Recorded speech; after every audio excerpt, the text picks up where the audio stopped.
Chère famille, chers amis, si vous ne connaissez pas derrière ce masque, c'est Saadia. Celui qui, Baruch Hashem, vous aime. Bon, attends, on va s'habituer à cette... Alors voilà, Baruch Hashem, je suis ici dans le centre de test du Jewish. On dirait un truc de l'armée, là, où on vient se faire tester pour le Corona, le Krena. Baruch Hashem, on vient, on reste Bessimcha, on remercie que je vous de toutes les épreuves. Sur recommandation du médecin, je suis venu me faire tester, j'ai certains symptômes. Mais je voulais vous dire que, Baruch Hashem, on reste serein, on reste Be'emouna Shlema, que tout est pour le bien, Mamash, Nicolas Lev. On n'a pas ce syndrome d'invisibilité, d'être invincible. C'est pas bon d'avoir ce syndrome. Parce que Béhémet, il faut avoir la conscience que Vanahnouma, Afar va faire. Mais Hachem nous a dit tu choisiras la vie. Et tant que cette vie, Hachem nous l'a accordée, tu vas être Mekadesh le Zman, tu vas faire Torah, Mitzvot, aimer ta femme, s'occuper de tes enfants, les faire le Chinour, la mort du prochain. Et voilà, Hachem, on a plein de Mitzvot à faire. Hachem nous a graciés. Et comme on dit, il nous a donné 613 mitzvot, 613 opportunités d'être connecté à lui et à cette merveilleuse création. La vérité, je vais rien que partager avec vous une petite idée. En venant ici à l'hôpital, ça veut dire qu'on était dans qu'on a l'impression que c'est mamash la fin du monde. Tout est fermé, tout est désolé, même les immeubles ils pleurent, tout a l'air sinistre. On a l'impression d'être dans un temps de guerre. C'est la première fois que nous tous, on vit des événements pareils. On n'est pas une génération qui a vécu les grandes guerres, les grandes pestes, les grandes épidémies des siècles précédents. Donc pour nous tous, c'est quelque chose d'absolument incroyable. C'est un grand ridouche, mais c'est surtout un éveil à la précarité, à une vie qui, en vérité, est... Voilà, ça fait mieux comme ça. À une vie qui est en vérité éphémère, temporelle, mais qui est belle. Hachem, il doit nous donner une belle vie. Nous donner la chance de sanctifier et de se connecter à lui et de le révéler dans ce monde. Asuli Mikdash Vesharanti Betocham. Il va chez l'autre Bira d'Ertonim. Il a désiré avoir cette demeure dans les mondes d'en bas. À nous de nous connecter, à nous de sanctifier, à nous d'élever tout, à nous de voir le bien partout, à nous de révéler Hachem, de le sortir de ce mode d'Astara et de le mettre dans un guilouille. Et il ne faut pas croire, on est tous que de passage. Mais entre-temps, il faut vivre chaque instant pleinement et ne pas s'angoisser. Aucune angoisse, zéro. Restez bébi tachon, be'emouna shlema, kol letova. Et que tout ce qu'Akadosh Baruch Hu fait, c'est avec un plan génial, au-delà de toute notre compréhension. Comme dit Rabbeinu, si on comprenait Dieu, il ne serait pas Dieu. C'est parce que tout ça, ça nous dépasse. Mais en aucun cas, ce n'est pas un onèche, ce n'est pas une punition. C'est tout simplement pour remettre les pendules à l'heure, pour notre bien et pour notre réalisation profonde. Akadosh Baruch Hu, il veut qu'on arrive au plan qu'il a lui-même dessiné pour nous en tant que père de Avinu Sheba Shamayim. Mais là, j'ai été interrompu par une infirmière qui m'a donné l'instruction, je m'en fais un rayon X. On m'a déjà fait le test avec la petite tige dans le nez, c'est cute. Et donc ce que je veux dire, voilà, c'est un message très simple. Raverim, chers amis, chers parents, chers tous les gens que j'aime et que j'adore, famille, évidemment, c'est que aujourd'hui, j'ai une conscience en venant ici qu'il faut vivre tous les jours comme c'était le dernier jour. D'avoir cette conscience que Béhémet, aujourd'hui, ça peut être mon dernier jour. Et quand on a cette conscience, oublie les ta'avot, oublie la gava, oublie toutes les hevel havalim de ce monde, oublie toutes ces... comment on se fait emporter dans la colère, dans le karas, dans l'akpada, dans la jalousie contre les autres. Ça devient tellement insignifiant tout ça, devant une réalité tellement grande.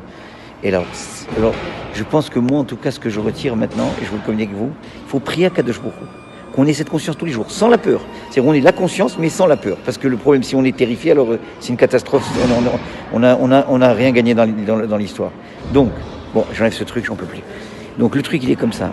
C'est qu'il faut Béhémet, être toujours Rak Besimcha, vivre au présent, Hayom Kishma ou Bekolo, ne pas vivre toujours en faisant des plans.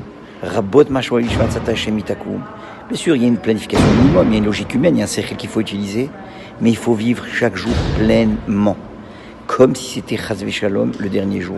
Celui qui remplit ça et qui ajoute à chaque jour dans la Kedusha, comme dit Rabbi Nathan, Mosif Véolaire. La Richut Yamim, la définition de Rabbi Nathan de la Richut Yamim, de la longue vie, c'est qu'on ajoute tous les jours dans la Kedusha. Et j'ajoute, comme si c'était mon dernier jour. Donc je suis obligé d'ajouter, de prendre mes dernières économies, de les investir pour l'Olam Haba, de faire ce qu'il y a à faire, parce que je vais me présenter bientôt devant Kadosh Baruch Hu, jusqu'à 120 ans pour nous tous. Donc si on a cette conscience, ce Da'at Shalem, que Béhémet, ce monde est un monde de passage, c'est un prose d'or, on passe d'une dimension à une autre. Mais qu'on reste, alors le paradoxe c'est comme ça, c'est que d'un côté il faut avoir cette ira, mais de l'autre côté il faut la vivre besimcha et be'ahava. Alors c'est ce fameux paradoxe où on est toujours entre deux feelings opposés.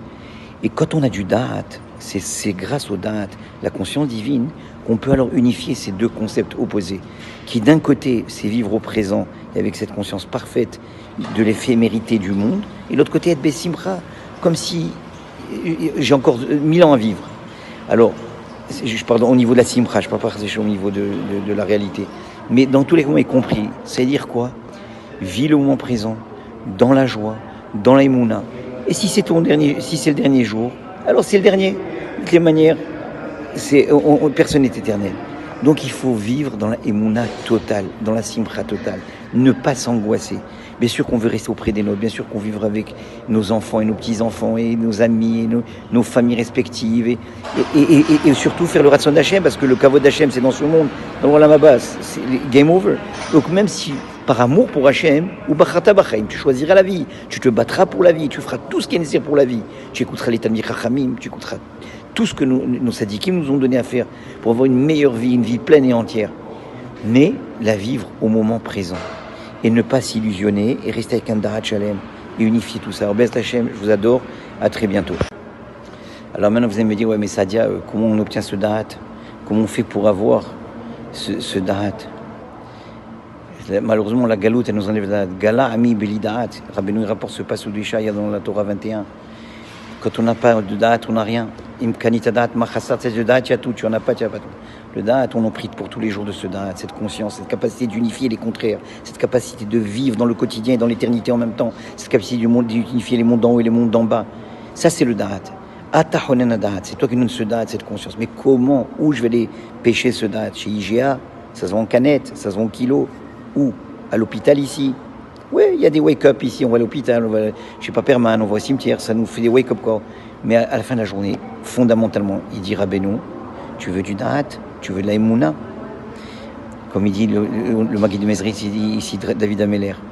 Et Emanti qui a daber. J'ai cru parce que j'ai parlé.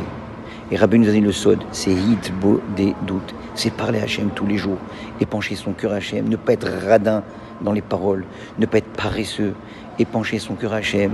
C'est notre maître, c'est notre confidence, c'est notre vie, c'est tout. Et quand on apprend à lui parler, alors Hachem il nous infuse de ce Da'at. Il nous donne ce Orensov qui commence à nous animer et qui nous faut comprendre toutes les dimensions et qui unifie les hauts et le bas, qui unifie la temporalité avec l'infinité. Et c'est ça ce que Hachem il veut. Et c'est compris tous les jours, 3 fois par jour. On supplie Hachem de donner cette date. Pour faire quoi? Pour justement, regardez dans la Hamida, dès qu'on a le Da'at, il y a la Rifoua, il y a la Géoula, il y a la Teshuvah, tout déboule. Première requête qu'on fait à Hachem, c'est le Da'at. Dès qu'on a ce Da'at, automatiquement tout s'aligne. La Teshuvah, la Rifoua, la Selicha, on pardonne à tout le monde, on pardonne aux autres, on se pardonne à soi-même, on s'en veut plus, on n'en veut plus à personne, on veut encore moins Kadosh Baruch Hu, on n'accuse plus Hachem de nous bobos, alors qu'on doit se voir dans un miroir. Bref, tout s'aligne quand il y a du Da'at. Et comment il y a Da'at? En faisant ce qu'on appelle évidemment Idbo des doutes. Évidemment, l'Idbo des doutes, Rabbi nous dit, c'est pas rien que parler, il faut aussi agir. Il faut agir dans le sens où on doit se sanctifier, on doit se purifier, on doit travailler sur les 7 nérotes de notre visage. J'ai cité la Torah 21, la Torah 21 parle de ce Shefa Eloki que tu reçois à travers la sanctification de la Ménorah qui est en toi. On est tous porteurs d'une Ménorah qui sont les 7 orifices comme les 7 chandelles de la Ménorah. Et donc on doit sanctifier nos oreilles, savoir quoi écouter, quoi ne pas écouter, quoi regarder, quoi ne pas regarder. Comment utiliser sa bouche qui est le canet central, l'axe central de la Ménorah, qui est donc vers lesquels toutes les autres lumières. Quoi dire, quoi ne pas dire, toujours des paroles de vérité, des dibourim émettent, éviter tout le sheker, éviter tout la letzanout, éviter tout le chafetz chaim, on l'a entendu et réentendu. Mais Rabbi nous a donné le sod, le ikar, Parce qu'on peut se battre, on peut se battre constamment contre les forces du mal. Mais Rabbeinu, il a été plus loin. Rabbeinu nous a donné un sod. Il a dit, le mal, bien sûr qu'il faut s'en éloigner. Mais connecte-toi à Hachem. En te connectant à Hachem, Bevada, et que non seulement le mal va disparaître, mais tu vas être imbibé de sa lumière, de son Orensov, de qui il est lui-même, de sa Hatzmut à Akadosh Baruch Hu. Tu vas revenir dans ton Shoresh, tu vas être Kolel dans ta racine. Regardez la Torah 52. Rabbeinu il dit le bitoul qui amène à lui au Yichud total avec Hachem, et là, Raliédé Idbodedou. Parce que quand on parle avec Hachem, on connecte complètement. Alors il faut, s'il vous plaît, venez qu'on prenne tout sur nous. Puisqu'Hachem nous a isolés, il nous a mis un tas d'idbodedut. Que de quoi on parle en Israël? Bidout, ça veut dire isolement. Le message il est clair. Idbodedut. Les enfants, j'en ai marre que vous m'ignorez. Les enfants, j'en peux plus que vous ne pensiez pas moi une seconde par jour. Il dit papa, je t'aime. Akajourou, on t'adore, merci. Il en peut plus qu'on l'ignore. Il veut nous entendre. Hachem, de colère. Fais-moi entendre ta voix. C'est ce qu'il veut, Hachem. Allez, les amis, on se met tous ensemble, on s'engage et on laisse pas les Tzara. Parce que les Tzara, il va te laisser étudier, il va te laisser faire le Dafayomi, il va te laisser faire le Zohar, il va te laisser faire tout ce que tu veux. Mais une chose qu'il va pas te laisser faire, c'est de parler avec Hachem. Bon, il me reste plus de batterie, alors il me reste plus qu'une chose à faire. On sait que la Simcha, elle est pour rester toutes les xérotes. Dès qu'on est Bessimcha, ça casse tout. Simcha, Otiot, ma chère, c'est la délivrance. Quand on danse, Rabbeinu dit c'est contre la gava. La gava, c'est la source de tous les péchés, toutes les avérotes du monde. Le dénominateur commun de l'avérote, c'est la gava, c'est d'être imbu.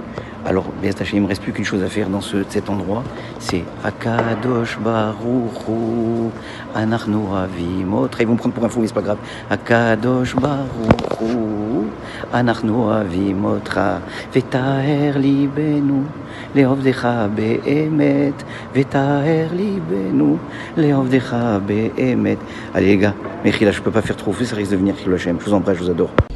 Alors, chers amis, chère famille, voilà, je vais quitter l'hôpital et je voudrais juste prendre le temps de remercier Akadosh Baruch Hu, d'abord en priorité. Mon test a été fait, mon X-ray a été fait et maintenant on va attendre les résultats. Ça va prendre de 24, 36 heures, je sais pas. Quand ça viendra, ça viendra. Dans tous les cas, je voudrais profiter parce que je vois on ne voit pas, c'est énorme, moi je peux les lire. C'est des familles qui ont supporté la création de l'hôpital, la famille Eliotan Tébé, la famille Perla et Jacob Bitton, et d'autres, dans toutes les urgences pour Hachem. Il y a beaucoup de noms familiers dans notre communauté qui ont participé à cette merveille d'hôpital. Et j'en profite vraiment pour remercier tout le staff qui s'est occupé de moi ce soir.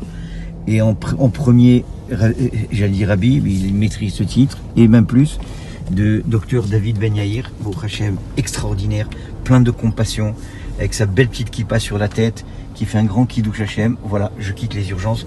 Voilà le centre de test de Corona du Jewish. Franchement, super bien équipé. Ils font un travail phénoménal. Tout est calculé, tout est pensé. Ça fait vraiment plaisir de voir au Hachem, les gens intelligents, comment ils prennent ça au sérieux. Et évidemment, c'est un appel à nous pour prendre ça très au sérieux, toutes ces mesures, et d'augmenter. Je remercie aussi tous les docteurs avec qui m'ont suivi et épaulé dans ce cheminement. Docteur Michael Ben Simon, docteur Louise Benamou, et encore d'autres avec qui j'ai consulté, la pharmacie Joël Amselem. Au Hachem, plein de gens ont été là pour moi. Évidemment, à la tête de tout, un femme, évidemment, qui est mon capitaine de bord et mon GPS. Alors, Bezrat Hachem, voilà, on se renforce tous ensemble, Beyachat. Alors, je vais partager avec vous quelques impressions que j'ai eues quand j'étais à l'intérieur d'une chambre d'isolation. Ils appellent ça haute pression, basse pression. J'ai pas très bien compris. Apparemment, c'est ce qu'il y a de plus sécuritaire, et pour le staff et pour les gens qui sont potentiellement contaminés. Et je me suis senti exactement comme un Metzora, un lépreux, que la Torah dit qu'il faut mettre en confinement, évidemment, et le ressortir du Machané, Rousla Machané. Je me suis senti exactement comme ça. Et j'ai pensé, évidemment, le Metzora, la Torah nous dit pourquoi. Metzora veut dire lépreux, mais veut dire motira, c'est-à-dire qu'il y a des mauvaises choses qui sortent de sa bouche. Ça veut dire qu'encore une fois de plus, c'est le tikkun du dibour, c'est le tikkun de la parole, c'est ça qu'Hachem il est en train de nous dire. On t'exclut, on te met au banc de la réclusion, dans la mesure où quoi, tu as un tikkun à faire, une réflexion à faire, et penser exactement pourquoi est-ce que je me suis rendu là, et pourquoi. Évidemment, des fois, ça peut être très fin. Des exagérations, comme grâce à Dieu, nous les Marocains, on a l'habitude de faire, d'exagérer, de tirer un peu la vérité à droite à gauche, des gouzmottes, comme on dit, des exagérations. Il faut être précis. La Torah, elle veut qu'on développe une précision parfaite dans le dibour, qu'il n'y ait pas ni plus ni moins. Et en vérité, c'est Yag la Chorma Shtika, la plus grande bracha, notre ami une vie dans le Pirkei Avot, et qui donne vraiment la vie, c'est la Shtika. Les Chachamim, on les reconnaît avec le silence. Pas le silence des imbéciles, Chas v'Shalom, mais au contraire le silence du sage, qui sait tout et qui n'a pas besoin de parler, que chaque mot est pesé et compté. Alors, Béz Hashem, qu'on sort de cet état de Metzora, de réclusion et de se sentir... Maman, je me suis senti exactement comme ça. Donc j'ai compris que j'avais un message, une réflexion. Et après, j'ai pensé à ça. On a parlé tout à l'heure de la fin des temps. On parle souvent Mashiach. Mashiach, c'est, Rabbeinu, il nous dit, c'est les mêmes lettres que Messiah. C'est celui qui va nous apprendre à parler. C'est celui qui va nous apprendre à peser nos mots. Celui qui va nous apprendre à prier comme il faut. Celui qui va nous apprendre à étudier. Hakol Kol Yaakov, Yadaim et Deesav. Notre essence à nous, les enfants d'Israël, c'est la voix de la Torah, la voix de la Tfila. Il faut qu'on les parfasse, je sais pas, il faut qu'on fasse en sorte que ces deux voix, la voix de la Torah, la voix de la Tfila, soient parfaites. Je sais pas si vous réalisez, mais je roule, il n'y a personne dans les rues, personne. Bon, il est quand même 2h27, mais en temps normal, à 2h27, il y a comme une voiture de Wallo. C'est le désert total. C'est Yom Kippour à Jérusalem. Bon, en tout cas, tout ça pour dire que qu'Hachem nous apporte la kapara justement et qu'on fasse tchouva. Et mon feeling profond, c'est que tout, même si on met un masque sur la bouche, c'est que tout est en relation avec la bouche. Tout cette plaie qu'Hachem a envoyé au monde entier, c'est pour qu'on apprenne à contrôler notre bouche et s'éloigner du mal, mais surtout développer ce que Rabbeinu il explique, le émet la amito, de venir dans une dimension de la vérité, où on ne peut pas vivre dans une dimension de relative vérité, et que chacun a sa relative. D'ailleurs, les vérités relatives mènent toujours à la guerre, c'est ça qui enlève le shalom. Pour atteindre le shalom, et qui est le but ultime, qui est un des noms d'Akadosh Baruch Hu, qui est la chose que Akadosh Baruch Hu est le Keli de la bracha, c'est le shalom. Mais Rabbeinu il explique dans la Torah, la Torah 51, que le Keli, qui est pour arriver à ce shalom, c'est le Emet. Et pas n'importe quel émet, le émet la amito, c'est-à-dire la vérité, donc de rentrer dans un contexte où que notre bouche, notre esprit, notre être ne vibre qu'au émet. On sait que c'est Bereshit bara Elohim, c'est les Sofet Tevot du mot, la première phrase de la Torah. Le monde entier a été créé pour établir la vérité. Et quelle vérité? La vérité ultime que En Od Milevado, il n'y a que Hachem. C'est pour ça qu'Hachem a créé le monde, pour qu'on le dévoile, on le découvre, on le couronne comme notre roi. Mais Hachem est allergique au mensonge, est allergique à l'abus verbal, est allergique au bullying, est allergique à toute usurpation du langage pour en faire un usage personnel. Et notre force, c'est la beracha. On nous demande de faire 100 brachot par jour. Pourquoi 100 brachot? Pour qu'on s'habitue constamment à louanger Hachem, avoir une bouche qui ne pense. Shiviti Hachem Negdi Tamid, j'ai toujours Hachem devant moi, il nous dit David Ameler. On doit avoir toujours la présence d'Akadosh Baruch Hu à l'esprit et ne parler que des paroles. Hachem, son essence, c'est le Emet. Chotamo chez l'Akadosh Baruch Hu, c'est le Emet.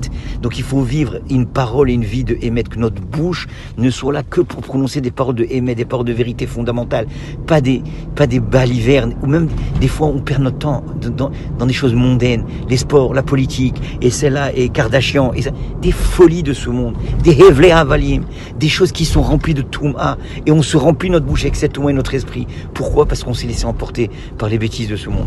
Bezrat Hashem, on soit zoré de faire une tchouva totale sur ce qui rentre dans notre esprit, qu'on puisse traiter que de l'information positive, et ne ressortir de nous que des paroles positives, des paroles de bracha, des paroles de sagesse, des paroles qui vont éclairer le monde. Quand il dit, il y a ir qui vont être éclairantes. Alors Bezrat Hashem, qu'on soit zoré de se renforcer. Mamash, pour moi c'est clair, cette plaie, ça tourne autour de la bouche, ça tourne autour du dibour, c'est ça le concept de Mashiach, qui est Messiah, c'est ça tout le concept de la Géoula, qui même quand on est sorti d'Égypte, c'est marqué Metzarim. Metzarim c'est quoi? C'est l'étroitesse. Mais c'est quoi l'étroitesse? Au niveau de l'œsophage, c'est qu'on n'était pas capable de parler en Égypte, on n'était pas capable de prier. C'était l'œsophage qui était bloqué, c'est les organes de la parole qui étaient coincés. Même Moshe Rabbeinu, la terre d'Égypte était tellement impure, il devait sortir de la terre pour aller prier. Et je termine avec quelque chose, mes amis, mes amis, parce que vous avez aucune idée combien j'aime chacun d'entre vous. Regardez bien, tous nos ancêtres, Avotenu Kedoshim, tous les maîtres d'Israël, en commençant par les plus grands des plus grands, Avraham, Yitzhak, Yaakov, Avotenu Kedoshim, Yosef Hatzadik, Moshe Rabbeinu, David Ameler. Vous n'avez pas remarqué quelque chose? Quel est leur point de dénominateur commun à tous? C'est tous des bergers. Qu'est-ce qu'un berger il fait? Il est en état de doute permanent. Il est avec ses moutons. Certainement pas qu'il parle avec ses moutons. Je pense pas qu'il y avait un art de parler avec les moutons ou un intérêt avec les moutons. C'était justement d'être dans les champs, d'être dans les champs et de parler. D'ailleurs, les Khamim disent que le tzaddik de tous les Avot HaKadoshim, qui est celui qui est Sitra des Mshicha, qui va amener la Géoula, c'est Yitzhak Avinu. Et Yitzhak, la Torah le définit, Yitzhak la Souach Basadé, il est de sortir, parler dans le champ. Sorcier, ça fait Kodesh. C'est tout le Inyan de quoi? De la parole sainte, le Parad Yitzhak, la Yir'a, que chaque mot qu'on prononce, que soit envers nos conjoints, que soit envers nos enfants, envers nos amis, en parlant du monde entier, même sur les goïms, on ne peut pas faire de la shonara, même sur rien. D'ailleurs, si on s'habitue, Rabbeinu dit comme ça, c'est pas compliqué, tu t'habitues à mentir sur des choses que tu te crois permis de mentir, tu finiras par permis sur des choses, pas mentir sur des choses qui ne sont pas permis. Tu t'habitues à faire de la shonara sur des petites choses insignifiantes, tu feras un jour de la shonara sur des beaucoup plus choses importantes et capitales. Alors, en aucun cas, jamais, profaner notre bouche, la garder sainte. C'est ça le message de la Géoula, il est clair, et c'est ça qu'Hachem nous a envoyé, cette plaie. Voilà, je vous parle avec un masque sur la bouche. Pourquoi? Parce qu'Hachem veut que nous l'avons, en tout cas moi, je le prends comme ça, c'est un message personnel pour moi, je commence par moi, je vous transmets mes sentiments, chacun méditera et pensera ce qu'il en pense, mais dans tous les cas, c'est ça le message. Travailler sur ce qui sort de ma bouche, ce qui rentre évidemment dans la bouche, parce que ça commence par la cache-route, ça commence souvent par manger cachère, par ne pas laisser... La Gemara, elle dit, comment ça se fait que Elisha ben Avouya, il est devenu ben Ishmael, alors que c'était un des 4 grands Tana qui rentrait dans le Pardès, dans le jardin secret, et qui a atteint les plus hauts niveaux méditatifs, et après il est devenu, Elisha ben Avouya, il est devenu Acher, l'autre, on n'en parle même plus. Chazal, ils disent dans la Gemara dans Psachim, il avait toujours sur lui des chants grecs et il lisait de la littérature et de la philosophie grecque. De là, on apprend le danger de colporter et de laisser des notions fausses, étrangères, malsaines, qui rejettent Akadosh Baruch Hu, parce que toutes ces philosophies n'ont qu'un seul but, c'est nier l'existence de Dieu et nous inventer toutes sortes de déités et de folies et de Avodah Zara. Et quand on commence à les étudier, on commence à chanter leurs chants et on commence à s'assimiler dans leur folie, et ben on finit malheureusement, et ça commence tout petit, innocemment, on finit, bon voilà, je suis arrivé à la maison, je vous adore, on se revoit, on se reparle, Bezrat Hashem.